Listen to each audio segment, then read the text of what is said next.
Hey, remote learners, today is Friday, April the 9th. It is an art day. Exciting to see your creations. We want to again say thank you, classified staff, for making a difference every day. We're so delighted. Remember to come by East Campus today from 11:30 on. I'm reading a great new book that I have to share with you all. It has 5 principles, and I see you all doing these every day.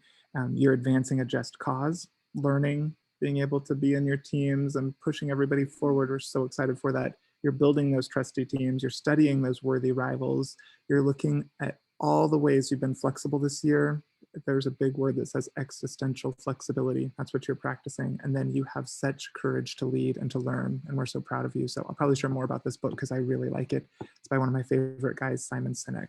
So great book that I just wanted to share with you, that I see these 5 things every day from you. And we believe in you and want you to finish strong. We also have chapter 15. We're almost to the end of our book.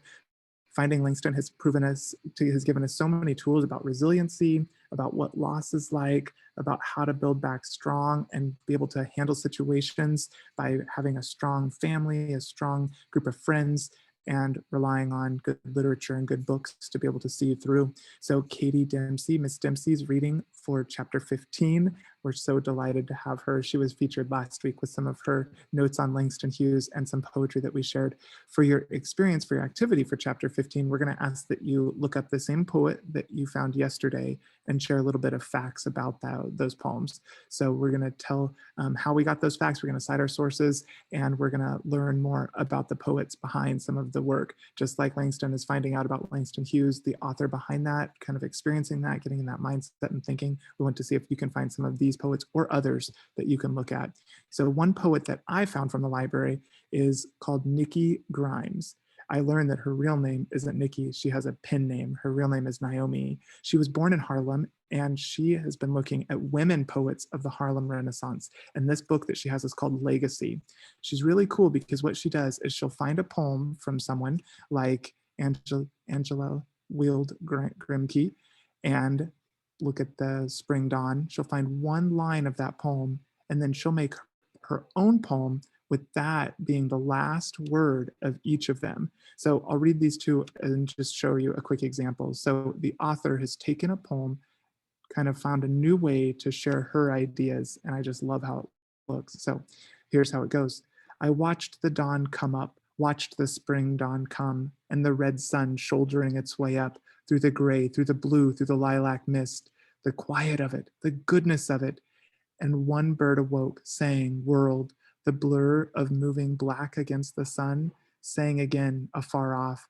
And I stretched my arms to the redness of the sun, stretched to my fingertips, and I laughed.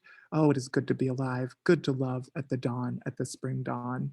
This reminds me of on Easter, I was out at Tuttle and got to see the sunrise, and it was so beautiful, and just reminds me so much of this. As some of the pastures are burning here in Kansas, we have those prescribed burns. It makes the sun turn a really cool color, and it reminds me of that red sun. So I connect really well to this poem and really loved it. And then our poet, Nikki, has changed it just a little. So her poem is entitled Faithful, and it has the same line from Angelica's poem, just in a different way. So here's what it says. The punctured ozone layer bleeds radiation, and we offer complaint without apology for the years of desecrated earth has suffered. Red is no longer the color of jubilation, but warning. The sun will now allow wildfires to run rampant. Nature shouldered the brunt of man's mistreatment too long. Now it's his turn to pay. Even so, it is the way of creation to be faithful. Notice each dawn the sun comes up. So as we move into Earth Day and some of the concerns we have for climate change on our planet and those things, this is just a warning poem that still the earth is faithful to us, that we can still, even with some of the massive things that have happened and changed, we can still see that each dawn the sun comes up. So there's a little bit of hope and faithfulness that we can take care of this earth and move things forward in a much better way. So 2 poems, just wanted to share that. And again, this author has written more than 55 books. So that was another fact that I wanted to share, and these are just a few of them. So hope you have a great weekend, my friends. Stay brave, creative, and strong, and we will talk on Monday. Thanks, everybody.